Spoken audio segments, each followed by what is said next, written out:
Hello, everyone. Welcome to our webinar series, Grace and Speed, Muskoka's Wooden Boat Stories. My name is John Miller, president of Muskoka Steamships and Discovery Center. And first, we'd like to acknowledge the First Peoples, who, for thousands of years before us, were and are still the keepers and caretakers of this land where we now live and work. We're dedicated to honoring the Indigenous history and culture and committed to moving forward in the spirit of reconciliation and respect with all First Nations, Métis, and Inuit people. In particular for Muskoka, all four cultures, Anishinaabe, Haudenosaunee, Huron-Wendat, and Métis, that inhabited these lands either currently or historically. We recognize all the generations of Indigenous people and their historic connection to this place, and we're grateful for the opportunity to gather here at this time. This series is a digital component of our $8.5 million revitalization project at the Muskoka Discovery Center in Gravenhurst. The physical transformation of our building is almost complete, with 3 dynamic exhibits being created, growing, and evolving with inspired content. Those exhibits are Evolving Muskoka, an exhibit about how, through a process of conflict and resolution, this storied area of Ontario evolved after first contact to become one of the most important tourist destinations in the world. Muskoka, Confluence of Cultures, a presentation about 4 Indigenous cultures with a presence in Muskoka for over 13,000 years, all of which have teachings to share about sustainability and care for our environment. And Wanda 3, our 108-year-old steam yacht, presently in the middle of an electrification repowerment, she'll be a working artifact and an important symbol of sustainability when complete. The Muskoka Discovery Center is in partnership with Antique and Classic Boat Society, and we're excited to present this series of 8 webinars showcasing wooden works of art that have made Muskoka home to arguably the best concentration of wooden boats in the world. Our volunteer team of Chris Bullen, Ian Turnbull, Mary Story, Murray Walker, Ed Skinner, and Rick Terry, along with many boat owners, have put in countless hours to produce this series, and we're extremely grateful for their contributions. I'd also like to thank Jordan Waynes and Ann Curley, who are working behind the scenes to make this webinar happen. This entire series, when complete, will be available in our archives, on our website, and as a permanent display within the Muskoka Discovery Center. Following the presentation, which is approximately 40 minutes long, we'll have a Q&A with our panelists, so please stick around for that, as it's a very entertaining part of our webinar. Today's presentation is all about speed. It's entitled Go Fast, so please enjoy.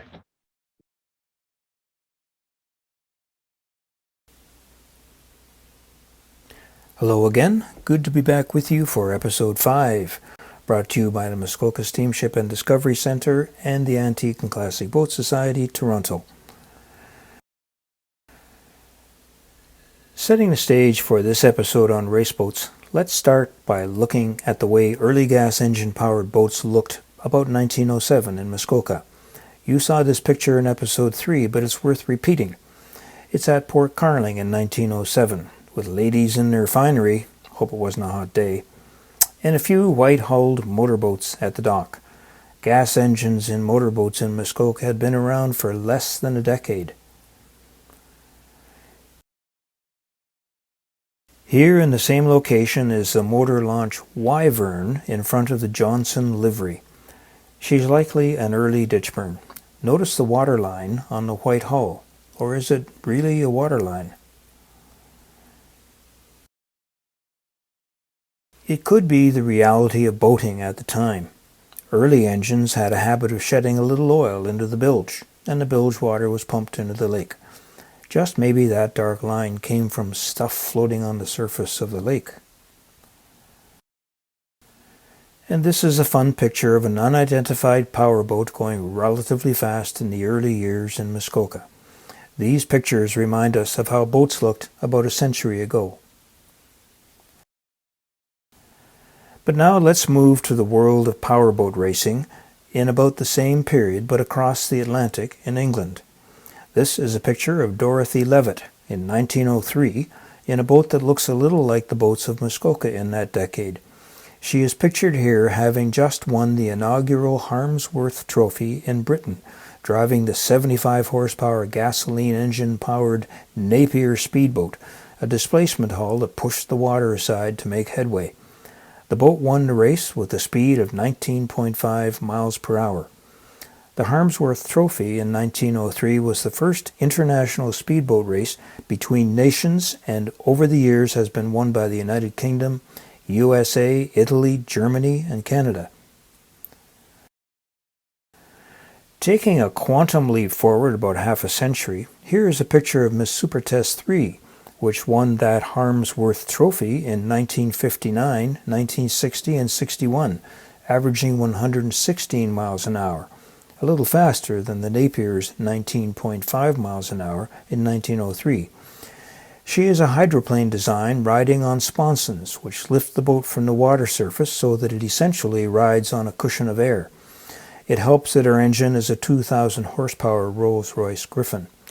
Miss Supertest 3 is now owned by Murray Walker.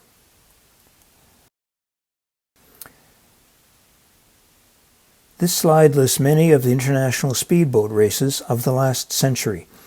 The Rainbow and Miss Canada series of race boats we touched on in our episode last week, and the boats we experienced in this episode competed in many of the races. I will avoid mentioning which boat won which race to avoid the risk of making a mistake, and instead recommend that you refer to extensive documentation both online and published in many books. Heldena 2 is the oldest of the three launches we're looking at today at 106 years old. She was built 1916-1917 by J.J. Taylor in Toronto for Fred R. Miller. Here she is racing in Toronto in 1918. And 2 years later, here she is racing in Buffalo in 1920. She was designed by George Crouch, the famous American boat designer. This is her owner, Fred Miller, in Buffalo in 1920. Heldena 2 was first powered with a straight 8 Van Blurk engine, then repowered in 1919 with a Liberty V12 aircraft engine. From 1922 to 1958, Heldena was operated by the Toronto Harbour Commission as a rescue boat. Heldena 2 would have been lost but for Matt Fairbrass, that's Matt Fairbrass, now a well-known master mechanic in Muskoka, specializing in antique marine engines. He rescued her from a scrapyard in 1985, after the boat had been left outside since 1958. Matt and his father began the restoration process before selling the boat to Rick McGraw in 2000. And now we have Chris Bullen's Heldena 2 film. Rick McGraw and Peter Breen do a great job describing the boat's provenance and restoration.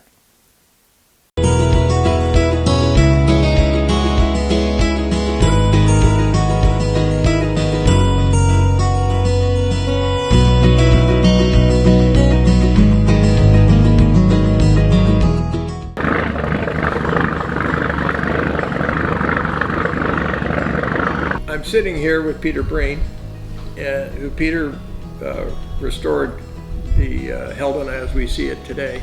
But we must start off by giving credit to Matt Fairbrass, who, if it wasn't for his keen eye, and seeing a boat in a junkyard, we probably wouldn't be sitting here. So anyway, when Peter and I had decided to restore the boat, and Peter was going to do work out in Rockwood, we went about it very studiously. We're determined to make this boat as original as possible in every detail. Peter, why don't you talk about how you blew up the pictures and had them in your shop? Really lucky to have all the history and all these original pictures, because the boat had 2 or 3 lives with the Toronto Harbour Commission and then racing earlier on, and it was all documented. There was pictures that showed every single angle of every chapter in its life, and we knew what had been changed, like when the Harbour Commission got it, and what modifications to take off it to make it exactly the way it was when it raced. So every single detail, from the seats to the wood grade floors, which aren't wood grade, they're the early strip grades bolted together, which they did before they come up with the later egg grade designs.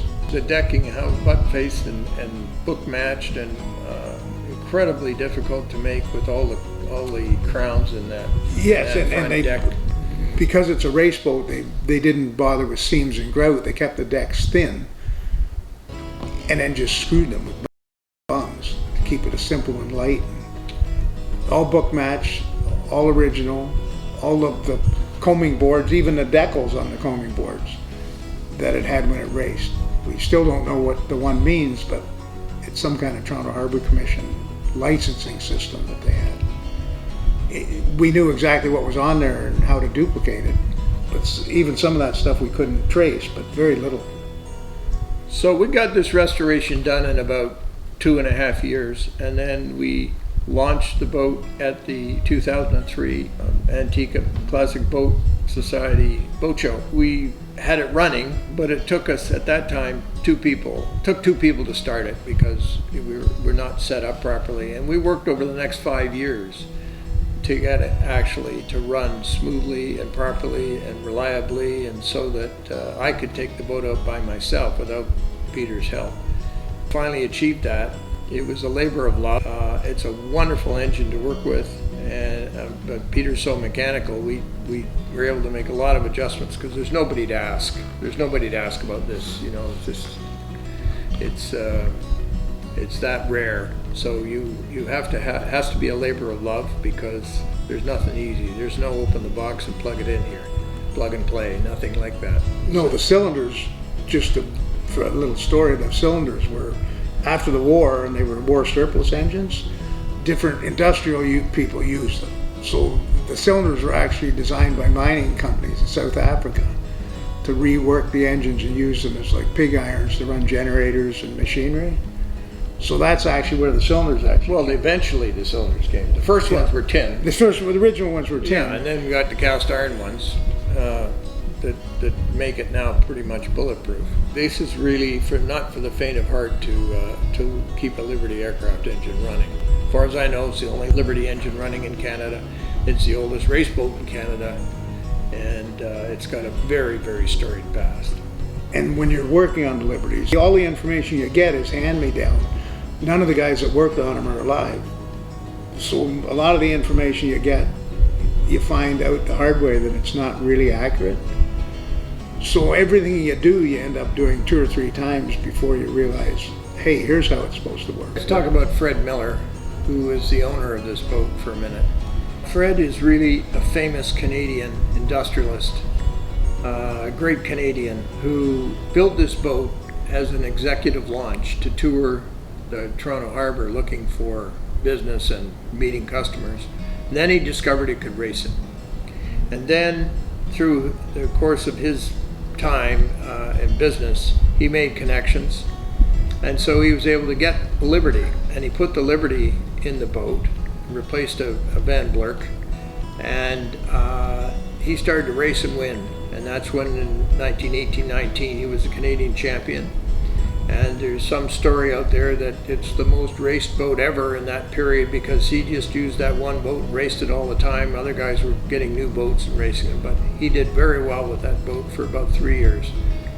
And then he decided to build Heldena 3 and get into it seriously with a real purpose-designed race boat instead of an executive launch converted. Fred Miller, as I say, is a famous Canadian.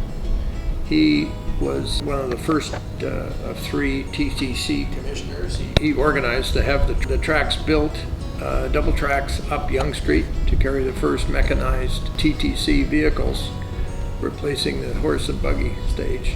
The interesting thing is that the guys he called on to build that double track system up the street were people that he employed to build a munitions plant during the World War I, which was in 1918. The Canadian government, and more specifically the United Kingdom government, asked him to build a plant. They said it would take a year to build the plant, and he built it in 6 months. He had 3,000 men working with steam shovels and so on. And I have his personal photograph album of how that plant was built, and I have plaques and silver cigarette boxes with engraved signatures on it, all evidence of how his men felt about him, and they'd work for him anytime, anywhere, they said. And so when he turned around with the TTC and said, I want to build the tracks up Yonge Street, he called all those superintendents, and they quickly assembled a team of people to put these tracks down up Yonge Street. So his family engineering firm built the Blue River Viaduct. They built the great water intake on the west side of Toronto, out into Lake Ontario, like a very, very ambitious and accomplished man. And he died at 44 of some mysterious disease, well ahead of his prime time. But one of the things you'll see in the pictures down there on the walls is the racing fraternity, as I would call it. The guys, there's a picture there at 1920 of Fred and a whole group of guys in Buffalo who are part of the Gold Cup racing circuit. And you'll see them all wearing ties. They're all pretty natty dressed. And Fred's there in sort of his racing gear and wet weather coat. But you can see this was a big deal at that time, 1918, 1919, 1920. You see the pictures on the wall of 50,000 people watching race boating in front of the C&E stands. And it was a whole phenomena that was going on then. Let's talk about the Liberty aircraft engine that powers Heldena. It's a 1600cc engine, develops over 400 horsepower. It was developed as the engine to power the aircrafts that the United States decided to use when it entered World War I. There was a sudden rush to join that war, and they put two engineers together and 6 weeks designed the engine and had a prototype. Then they drove it by truck to Denver, Colorado, so that it could be tested at an elevation of 5,000 feet. It subsequently was produced by 5 different manufacturers in the United States, all at the same time. So they produced over 20,000 engines in a very short period of time. The war actually came to an end soon after they entered it. So there was a surplus of these engines around. People who had fast boats and wanted to go faster got a hold of these engines and marinized them. Lots and lots of people put Liberties in boats and got going with it. It's just an incredible story of America and their entry into the war. And these engines were designed originally with tin cylinders because that reduced the weight of the engine for aircraft purposes. And they were designed fully knowing that they would only last 50 hours and they'd either be shot down or worn out. The original engine I bought was made by a company called Trago. It was the only engine that company ever made. It had tin cylinders, and we rebuilt the engine and for the first run with Heldena. After probably 50, 60 hours of time in the boat, the cylinder started to leak. And so I rebuilt the engine again, and I replaced those cylinders with cast iron cylinders. Cast iron cylinders, new pistons, new rings. So it's designed to last for a long time.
Here is a brief introduction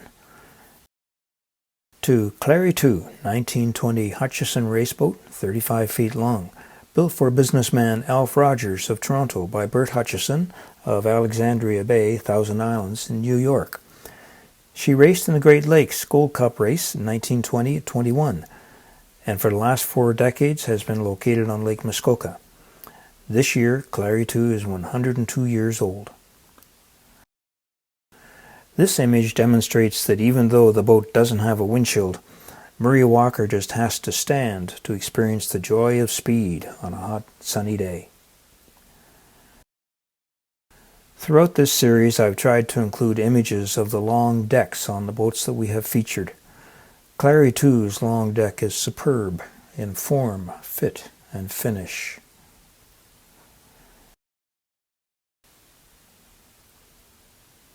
And now we have Chris Bullen's Clarie 2 film. Again, listen very carefully to Murray Walker's comments.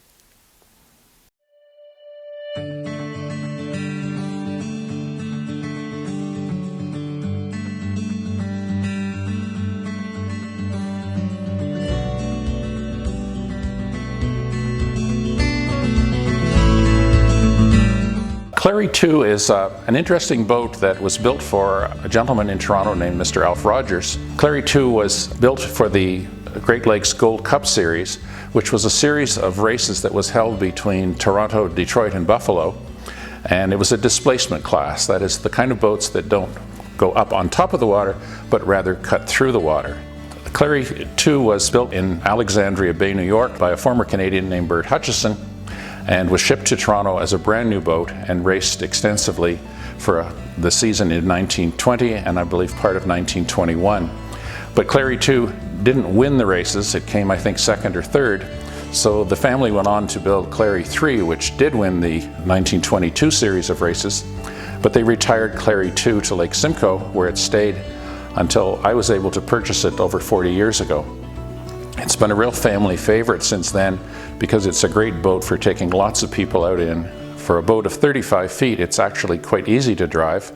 And because it's a former race boat, it doesn't have a windshield, so it gets a lot of time on the lake on a day that's really not only calm, but a day that's really warm because you can feel the cool air, and it's just a great cruising boat, whether you're going fast or slow.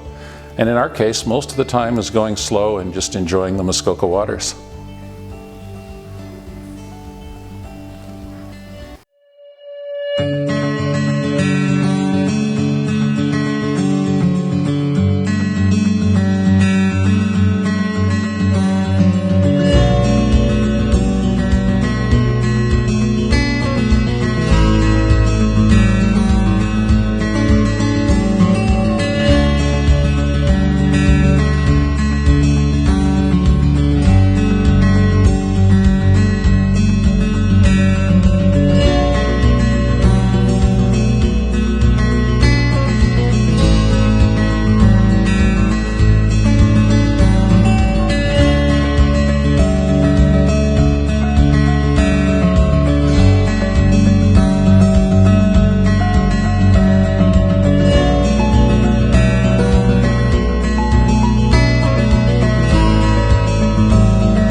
Next we visit Rainbow 9, 1923 Chris craft, 26 feet long.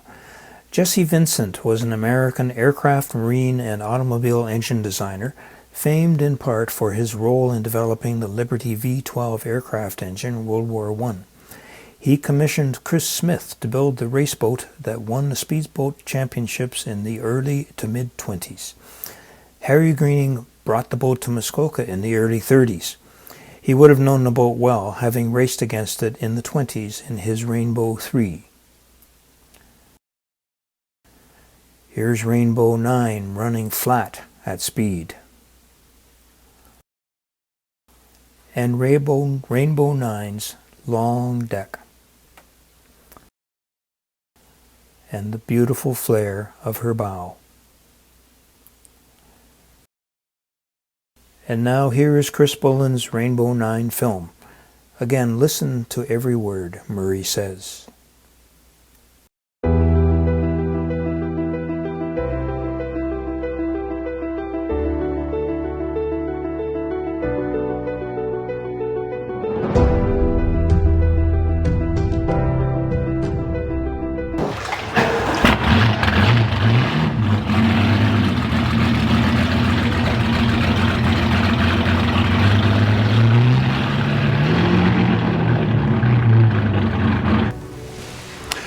Rainbow 9 is a very interesting boat that has been in Muskoka since the early 1930s. The history of Rainbow 9 in Canada is that it was part of the stable of rainbow boats owned by Harry Greening, really what they called the premier sportsman in Canada in its day, a man who went on to set many records and win many championships. But the history of Rainbow 9 actually goes back a little further, because the boat originally was built for Colonel Jesse Vincent of the Packard Motor Car Company. First owned the boat, and naturally he put a motor in it that he was the co-developer of, and that is the famous Packard Liberty engine. The Liberty engine was quite instrumental in the Allied victory in World War I, and Colonel Vincent naturally chose that engine, in fact the latest edition of that engine, to be in Rainbow 9. However, those early engines did have their problems, and so Rainbow 9 was later repowered and is currently powered with a 650 horsepower BPN engine, which was made in Italy. But we can never forget the history of Rainbow 9 and the tremendous lineage coming from Colonel Vincent, a man who was known for outstanding innovations. And it was one of his many boats that won championships in the States and was built by Chris Craft. The design was incredible, and I think that's what led Harry Greening to want to bring that boat to Canada. And it certainly was very active in his racing in Ontario and certainly in Muskoka, where he won race after race and then ultimately retired the boat. I'm just very pleased that Rainbow 9, a 26-footer with enormous power, is still in Muskoka and is the kind of boat that, even though it was an ultimate race boat, it's certainly a boat that you can take out with your family or your kids and have a heck of a good time.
Thanks to the craftsmen who built the boats a century ago, and to all those since then who have restored and maintained them. Special thanks to Rick McGraw and Murray Walker for sharing their boat stories with us. We started out this episode looking at boats of the era docked in Port Carling about 1907. That was intentional because, as we learned, that was the decade when speedboat racing started to rapidly evolve on both sides of the Atlantic. Built just a decade later in 1916, Heldena 2 demonstrates how design of displacement hulls began to evolve towards planing hulls. Rick McGraw and Murray Walker explained in this episode the very rapid development of the Liberty aircraft engine, which came about as a direct result of the need to power aircraft in the war effort. At the end of World War I, the American government had some 12,000 surplus Liberty V-12 engines available. Clarie 2 is another example of a semi-displacement hull that combines the features of a displacement hull and a planing hull. The earlier long displacement speedboats used their power to displace the water as they moved through it. Development of planing hulls lifted the hull to ride on the surface of the water rather than pushing through it. Both Heldena 2 and Clarie 2 displace water at low speed, but as they gain speed, the hull rises on hard chines to displace less water.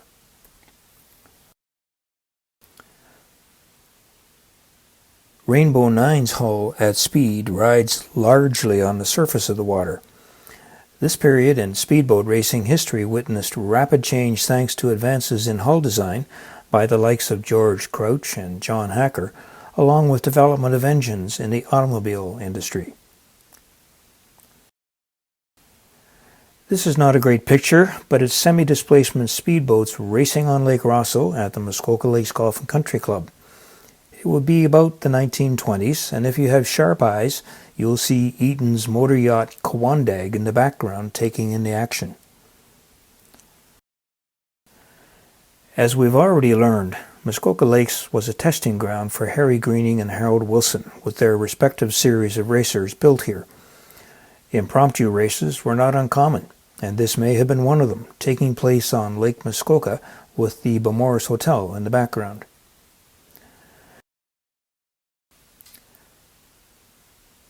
Next week, we experience 4 boats built in Muskoka that continue our Go Fast theme. Fancy Lady, a 1934 Manette Shields Gentleman Racer. All's Ed, also a Gentleman Racer by Manette, built to a Ventnor design. Scud 2, a fast launch built by Manette Shields. And Silver King, a Ditchburn raceboat. See you next week for episode 6. In the meantime, remember, wood is good. Okay, everyone, that was Go Fast 1 was a great episode, did not disappoint and generated lots of questions. So let's get to the questions today. The first one is, what is the best way to determine a boat's history or pedigree? Maybe we'll turn that one to Rick or to Ian. It's hard work. You've got to do a lot of research and hopefully there's some documentation. Hopefully there are some people around that can give you a few directions about the past owners, but it's hard work. I think Mary might have some comments on that too, just from the archives perspective. Might be able to be helpful. Yes, in our database at the Discovery Center, we have many boats listed, and we do have owners, if we can find them, all the way back to the original owner of the boat. So it's certainly worth asking. We don't have every boat in Canada, but we have a lot of them. So I can be reached at archives@realmuskoka.ca. For our panelists, don't be shy. Please feel free to answer the questions. And if someone else has answered, add additional comment. It's week 5. You're no longer shy. So the second question is, has Miss Super Test been started in recent years? I can remember it from the Science Center as a kid. I think I'll answer that one. Miss Super Test has not been fired up at all since it won the Harmsworth Trophy for the 3rd time in 1961. Because their driver, Bob Hayward, was unfortunately killed in an accident in another boat a few weeks after the Harmsworth victory, the Thompson family felt that they had achieved their objectives with the Harmsworth and their heart really wasn't in it. And so Miss Super Test has not operated since then, although the Thompson family was very good at maintaining the boat so that it visually looks as pristine as the day it was launched. Great. What is a matchbook deck? That's a question for Ed. Mm-hmm. I hope. It's where they plank the deck with cut out of the same plank. In other words, they slice the plank down the middle and well, I guess the eaglet's that way, isn't it, Murray? Yes. Mm-hmm. Yeah. So that's where the word, the expression not matched because they're both out of the same piece of wood. You open them up that way, like a book. True, true. Perfect. Can you explain the naming of boats with a Roman numeral? I knew that question was coming, and I don't have an answer to that one. That has me stumped. But I'm interested as an answer to that one. I can only observe that as I was looking at the history of boats for this episode, some of that becomes clear. Heldena 2 was followed by Heldena 3 because Mr. Miller wanted to win races, so he got another boat and obviously named it 3. In the Greening series of boats, they were all rainbows. Started with 1, and I guess Murray 9 was the last rainbow. Well, there was a Rainbow 10, yes. It was a 10, right? Okay. So frequently that number is just a case of another boat that follows in a series. We will meet Wigwassin 3 in episode 7, and that's now Rick Terry's boat. But the reason it's 3 is that Wigwassin was a lodge, and you can guess how many launches they had before they had Wigwassin 3. And 2 after. Here you are. Yeah. So the mystery continues, though, as to why they used Roman numerals, unless Mary has something on that from an archival point of view. I have no idea. You're right. I've never seen a boat with a digit, Wigwassin 3 on it. That doesn't happen. Is it a case that Roman numerals were more in use then in that era? Mm-hmm. Just like we find today how difficult it is to figure out what year a very old book was published because it's in Roman numerals. In more recent years, they put the year in 4 digits so we can figure it out. Okay, so the next question is, if someone was interested in getting into wooden boat ownership, how would you suggest they get started? Call me. Good idea. Buy some books. Very true.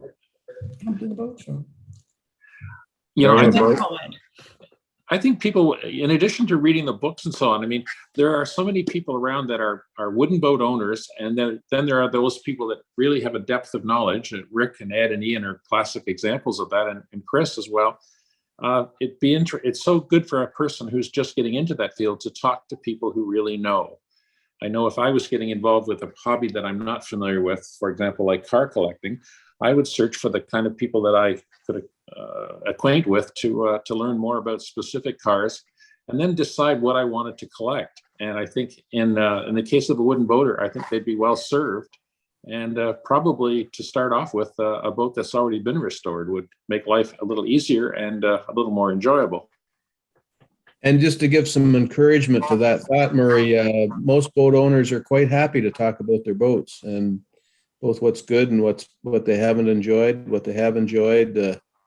So it's probably easier to make that call than you think. Yeah, and you make new friends. It's perfect. Mm-hmm. You really need to go in these boats to know which one you'll like in the end, because just because you like the looks of it, you may not like the way it performs. So I would go to a boat show and see how they all perform and get a ride in something that you like before you even think about it, because I've been through many realizing that, oh, that's really not what I wanted in the end. Great advice. And at the Antique and Classic Boat Society boat show in Gravenhurst on July 9th, they're going to have a ride-along program where people can ride in a boat. So it's an opportunity to get a free ride. I don't know if we're doing that this year. Oh, sorry, Chris. thought it was on the agenda. Okay, maybe not. Well, it's just this silly COVID thing. We were afraid to commit to it because the owners may not want people in their boats because of it. Stay tuned for next year. Yep. All great advice. Okay, powerful engines in the early years must have been much heavier than they are now. Is that part of the reason that boats like Heldena and Clarie were long? Well, surprisingly, a lot of the old aircraft engines, which were highly developed and very powerful, the blocks were cast in aluminum, so they are heavy, but maybe not as heavy as you might imagine when you look at one. In addition to what Rick has said, when you talk about the length of boats, it's more than a theory. It's actually an engineering fact that there's a natural hull speed associated with boats, and the longer the boat, the longer or faster the natural hull speed. And particularly with displacement boats, the length of the boat was quite an important factor in contributing to the speed. However, once boats became planing with lighter engines and more powerful engines, at that point, the importance of the length of the boat significantly diminished. Who sponsored championship races and why? I can't think of the particular sponsors beyond oil companies. I know oil companies were great sponsors. I mean, Harold Wilson with the Miss Canada series was sponsored by BA Oil, the British American Oil Company. Clearly, Supertest was sponsored by the Supertest Oil Company. But the big reason for sponsorship was, and why sponsors wanted to do it, I think Rick McGraw revealed that when he talked about the huge numbers of people that came to races. And it's quite true that, on the CNE waterfront in Toronto, to have 50,000 people along the breakwall and the surrounding areas to watch these races, that was of interest to sponsors, and away it went. Today, even with a lot of motorboat racing that we see, particularly in the United States with Unlimited and the Grand Prix classes, there's all kinds of sponsorship from automobile dealerships to motor manufacturers to food producers. So a lot of it actually had to do with the connections as well. And sponsors, once you approach them, were interested in how many people were coming to those races and put the two together, and it made financial sense for many people. Good. Does anyone know provenance of the term boat top, the term for red and white waterline on many of the wooden boats? That's a tough one. I don't. I don't. Sounds like a simple question. I don't. Well, maybe we'll try and find the answer for next week. Good idea. Okay. It is standard procedure to lift the boats out of the water when they are not in use. I thought wooden boats dried out if not kept in the water. That's an Ed Skinner question, I can tell. They do actually, but quite often nowadays with electric lifts, if they're not too far off the water, up safely away from wave action, they don't dry out as much. And also, people are diligent about using them. We had a customer who had a boat lift many years ago, and it had been out of the water for 3 weeks or a month. And he came back and said, that boat's leaking an awful lot. Well, actually, of course it was. It had been out of the water for a month and facing a north wind. So, but they can be safely stored on lifts, as Murray knows. I think the lifts are even becoming a little more popular these days because the wakeboard boats going by with huge wakes are really rocking the boats around in a boathouse. And so lifts have become even more important than they used to be.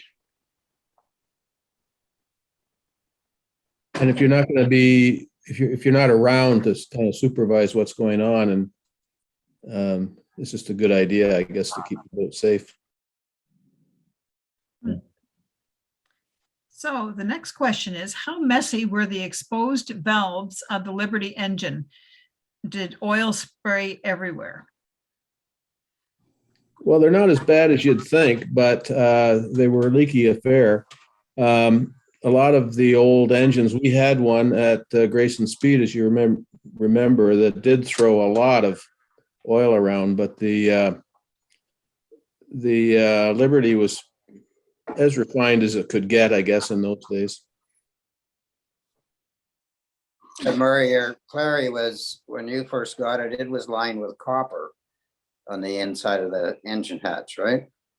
Yes, it was lined with copper and also with aluminum, because one of the problems with the Liberty engine was in starting it, it would quite often flame out. And the only way to stop the flames, first thing was the protection of the aluminum in the engine hatch. But the second part was the best way to get rid of the flames coming out of the engine was to accelerate strongly and suck the flames back into the breather. And that was extremely difficult to do in a boathouse. You can just imagine. So it was a safety factor, but also they threw enough oil that I remember Ed commenting when he did the first restoration on Clarie, that the keel and a lot of the planks were just absolutely soaked in oil. And in fact, thinking way back to comments from the Rogers family, they spoke about going off to events in Clarie, like the tennis matches that were held at Jackson's Point. And the people were all dressed in their whites to observe the tennis, but they would come home all spattered in oil that came out of the engine. And occasionally some of the external lines would blow. And so again, it would shoot another bunch of oil around the engine. So those are some of the idiosyncrasies with the very old engines. How fast were these boats? The displacement engines, or displacement boats rather, like Clarie and Heldena, they were known to be, as a popular term, the 50-mile-an-hour boats, in hopes that they all hit 50 miles an hour. And I have great reason to believe that they really could hit 50 miles an hour, but that was about their limit as a displacement or semi-displacement boat. Boats like Rainbow 9 that were built in the mid or early to mid 20s, they were often hitting speeds into the 70s, but with an average speed around the course of only in the 50s. And then, of course, it just kept progressing from there as engines became more sophisticated and people learned more about hull design. Okay. So who made Heldena 1? I think in Rick's comment, he talked about Heldena 2 being made by J.J. Taylor.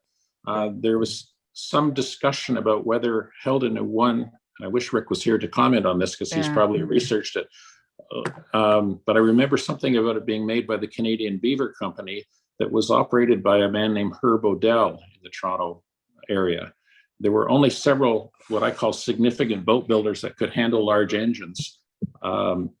J.J. Taylor was one, Herb Odell with the Canadian Beaver Company was another, and John Robinson with his Marco Construction, although Mr. Robinson refrained from really getting involved with rather big engines. He felt that was a little bit beyond him, and that's why he actually referred the Rogers family onto Hutchison boats in Alexandria Bay, because he said he had never built a boat that would take an engine that big.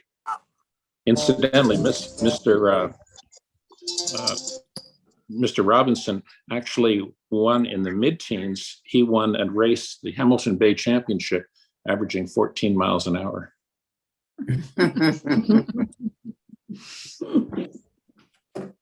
Okay, so the next question starts off with a comment saying, fabulous presentation.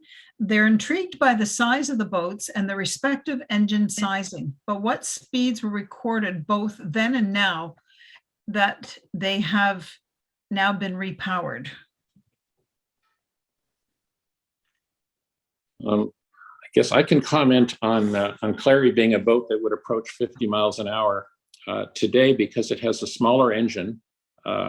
Instead of having almost 500 horsepower, it only has, I believe, 275 horsepower, but through the addition of a reduction gear, it's able to get a fair bit of power from that engine, but it only does on top speed 25 to 30 miles an hour.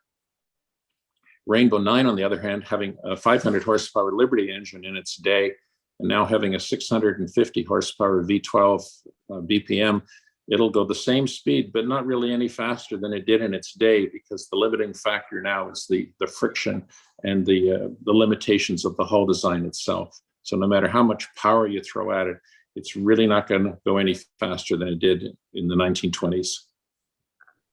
Okay. And then in the 1950s, the hydroplane designs were designed to put air underneath the boat, and then that was another leap in speed. So it's a design related factor. Yes, good point. Okay, well, the last question for the night is, how about shepherd boats? Are they well regarded? Yeah. They're a good all-around boat, and they're reasonably well made. They're both popular in the US as well as in Canada, and they produce a lot of them. They're quite I a think respect. for sorry. Go ahead. Well, for the Great Lakes and rougher water, they were an excellent boat. You don't see as many in Muskoka, but they're very popular on the Great Lakes, and they're a very tough boat. In some ways, I always looked upon them as Canada's answer to Chris Craft. They were a production boat. They had a styling similar to a Chris Craft, and of course, they were exported to the States in great numbers. And today, it's amazing how many American collectors are interested in shepherd boats. Mhm. Okay, thank you. Good. Over to me, I guess, right? Ann, was that the John, last over to question? you, John. Sorry. I just want to mention in the chat that someone that Jeff Taylor, who is JJ Taylor's grandnephew, is watching from Chester, UK, and saying how much he enjoys the webinars, and that he's in the process of writing a history of JJ Taylor and his family of canal boat builders. The origins of the family go back to the start of the canal mania in England. So kind of interesting and exciting to know that we've got reach all the way to the UK. So that's great news. I just wanted to refer people to our website, realmuskoka.com. If you'd like to watch any of these episodes, we post them a couple of days after the live version. And we've had over 800 views of our first 4 episodes. And today we had over 139 people on. So we've had wonderful engagement so far. We've got a couple of great episodes left. And I just would like to point out to everyone and remind people that with the exception of Ann, Jordan, and I, everyone that you see on the screen and everyone that you see in the videos are all volunteers and have volunteered their time and their boats and their knowledge. And we just, as a charitable organization, we appreciate that contribution so much. And we'd just like to say thanks, because we can't say thanks enough. So thank you to everyone on the screen, and thank you to our audience watching, and we'll see you next week.